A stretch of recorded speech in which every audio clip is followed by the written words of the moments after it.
اس وقت کی صورت یہ تھی کہ بعض لوگ اپنی گھر کی چابیاں اپنے ہندو پڑوسیوں کو دے کر آئے تھے کہ یہ چابیاں آپ رکھ لیں.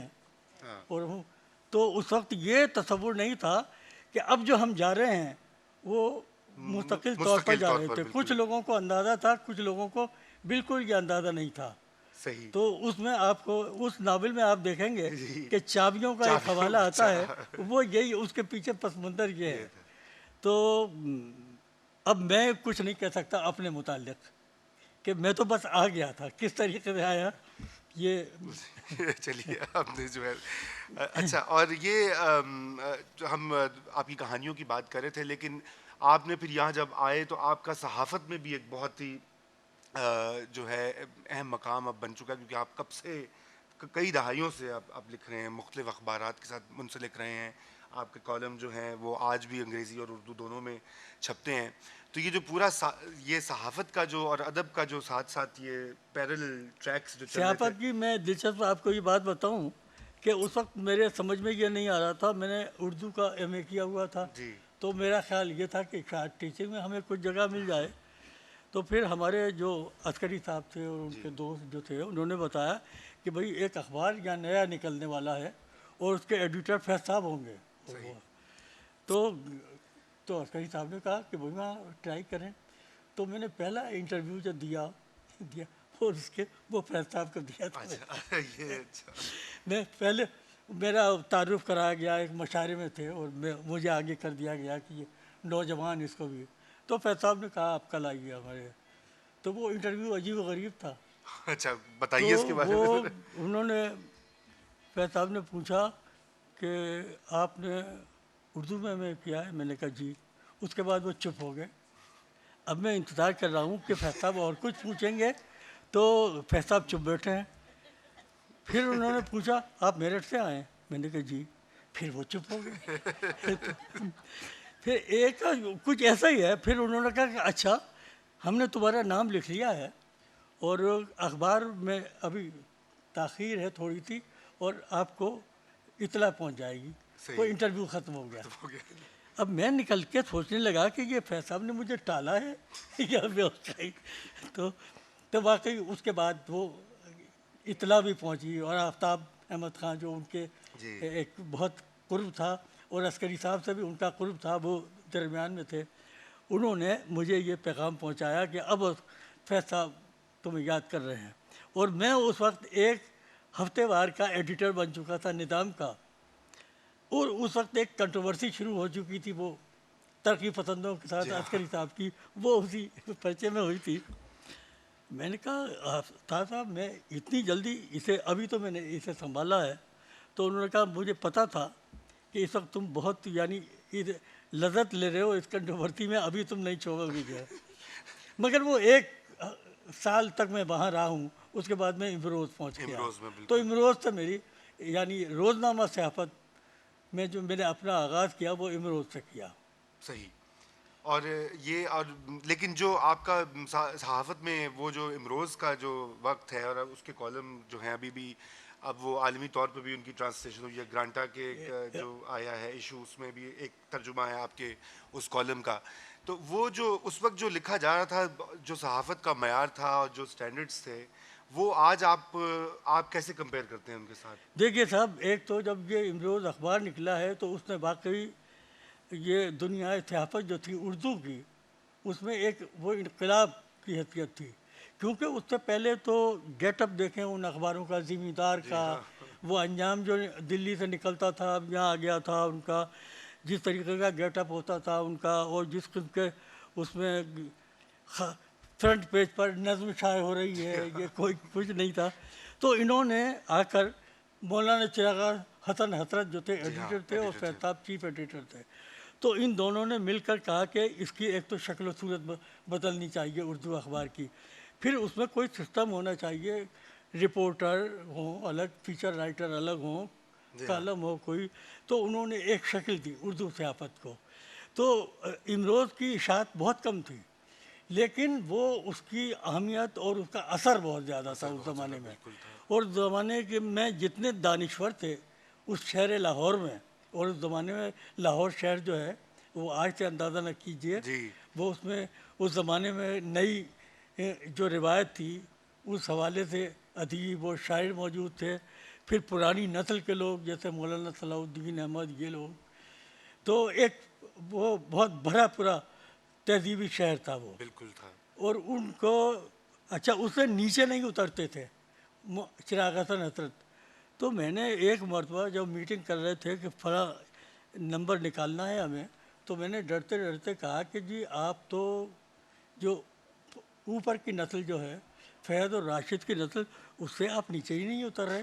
تو کہا کہ مولانا کسی شاعر کا نام بتائیے آپ. میں نے کہا ناصر کاظمی. تو اس پر حسن صاحب چپ ہوئے.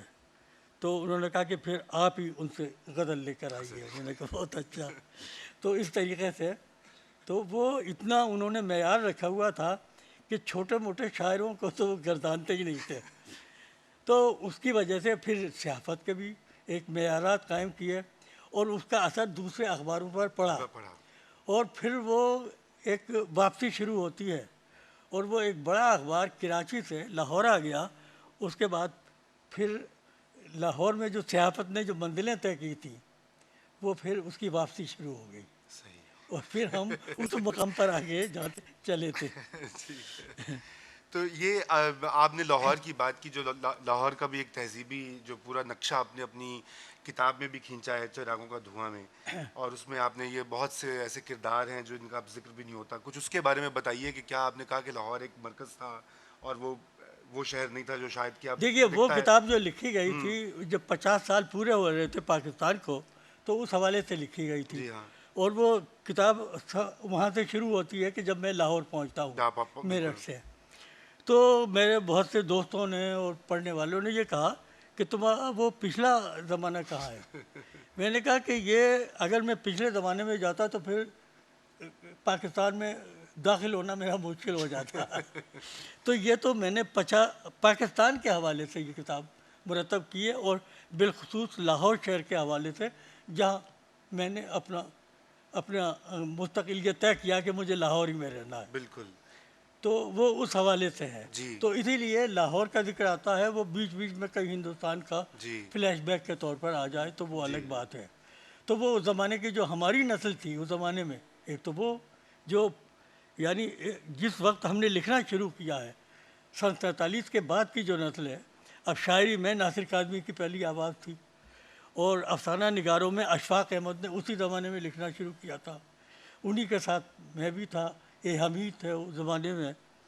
تو یہ ہم 2-3 افسانہ نگار جو تھے. اس سے پہلے وہ منٹو صاحب موجود تھے، غلام عباس یہاں آئی تھی اس میں تھے، اور پھر ہندوستان سے ابھی ہمارا تعلق منقطع نہیں ہوا تھا. تو کرشن چندر اور عصمت چغتائی بھی ہمارے اس میں سینئرس میں شامل تھیں. اور پھر شاعری میں فیض صاحب، راشد صاحب اور یہ لوگ. تو یہ نسلیں اور ان کا ابھی بڑا دبدبہ تھا. تو اس میں یعنی ہم کچھ لکھنے والے پیدا ہوئے.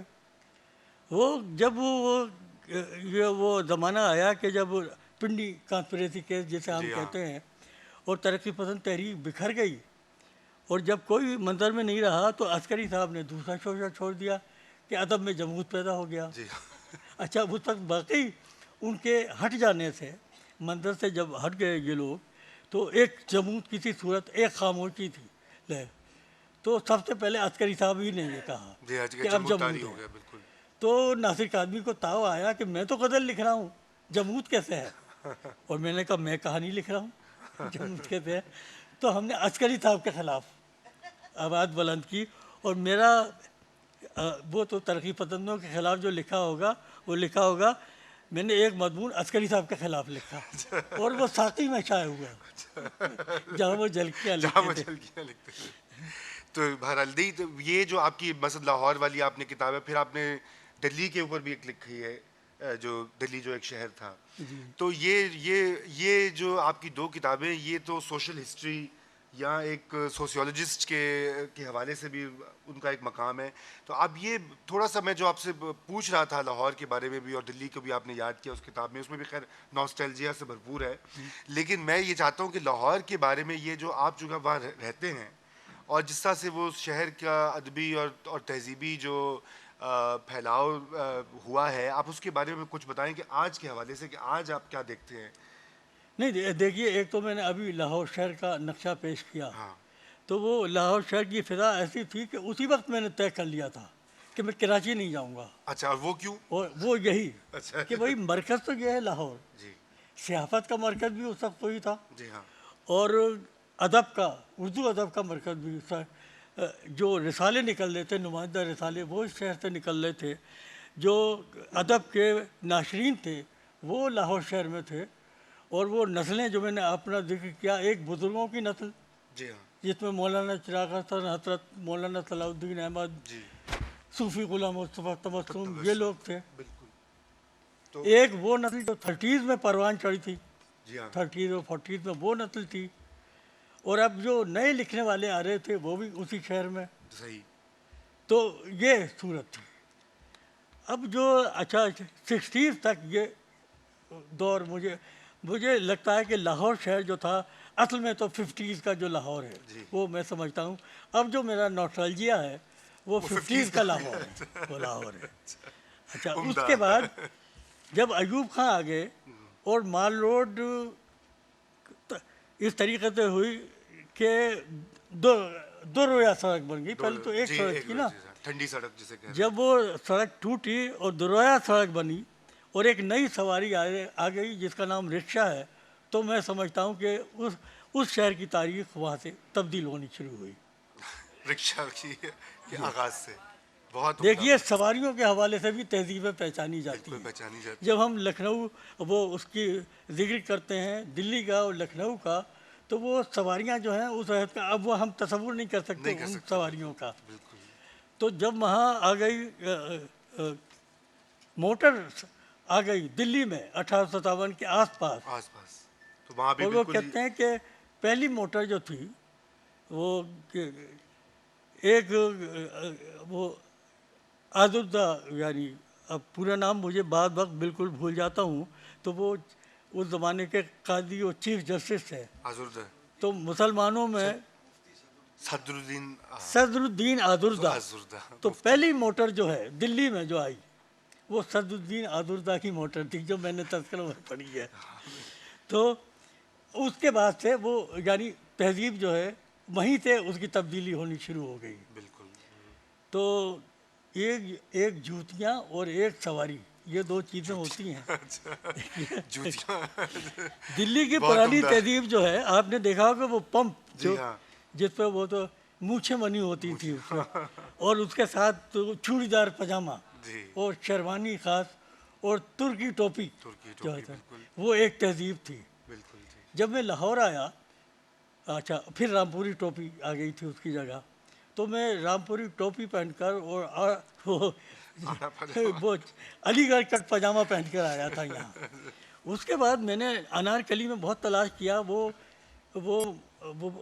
جو بو والا پمپ ہے وہ مجھے ملا ہی نہیں، اور نہ رامپوری ٹوپی ملی. تو اس کے بعد میں نے کہا کہ اب تو ٹوپی ووپی کا زمانہ گیا، تو پھر میں نے گھیرتا ہو گیا، اور پھر میں نے شلوار پہننی شروع کر دی. چلیے. تو اچھا میں یہ ادب کا، لیکن آپ نے لیکن یہ جو آپ پوچھ رہے تھے کہ اب جو شہر ہے لاہور، یہ ایک کمرشلائز شہر ہے، صحیح. اب یہ تہذیبی شہر نہیں رہا. عمدہ اور بات. اس لیے وہ جو رونا رو رہے ہیں اب، وہ تو ٹی ہاؤس کا بند ہونا ہی تھا. جی ہاں وہ اس کی تقدیر میں لکھا ہوا تھا، کیونکہ اس زمانے کا ایک کلچر جو تھا ریسٹوراں کلچر تھا لاہور کا، جس میں مال روڈ پہ ایک قطار تھی ریسٹورانوں کی، اور ہر ریسٹوراں میں کچھ دانشور بیٹھے نظر آتے تھے، صحافی، دانشور، آرٹسٹ. وہ کافی ہاؤس سے لے کر چلیں اور وہاں تک چلے جائیں، چیرنگ کراس تک وہ سلسلہ تھا. وہ رفتہ رفتہ سب بند ہو گئے. اب کوئی چائے خانہ نہیں ہے، کوئی ریسٹوراں نہیں ہے. اب فوڈ اسٹریٹ کا زمانہ ہے لاہور فوڈ میں. اسٹریٹ وہ بھی بند ہو تو چکی یہ ویسے. نہیں، فوڈ اسٹریٹ تو چلے گی، کیونکہ اس وقت ہماری تہذیب کا زور کھانے پر ہے. اچھا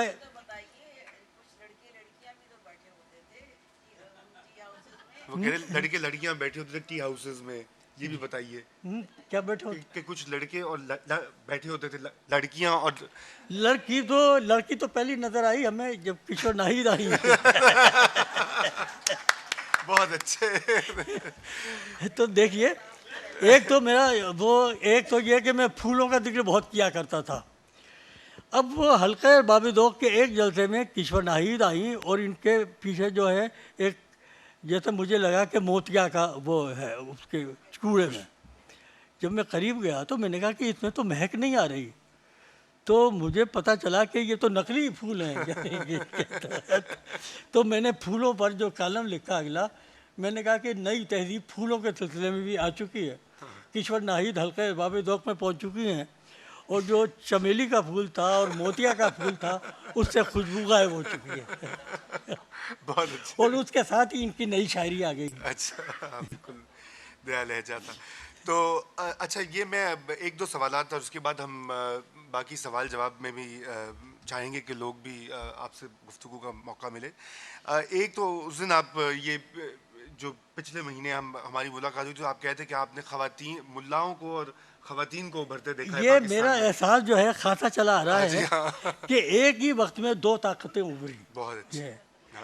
ایک تو دیکھا کہ یکا یک جو ہے ملا جو ہے بہت بڑی طاقت بن گیا. بالکل.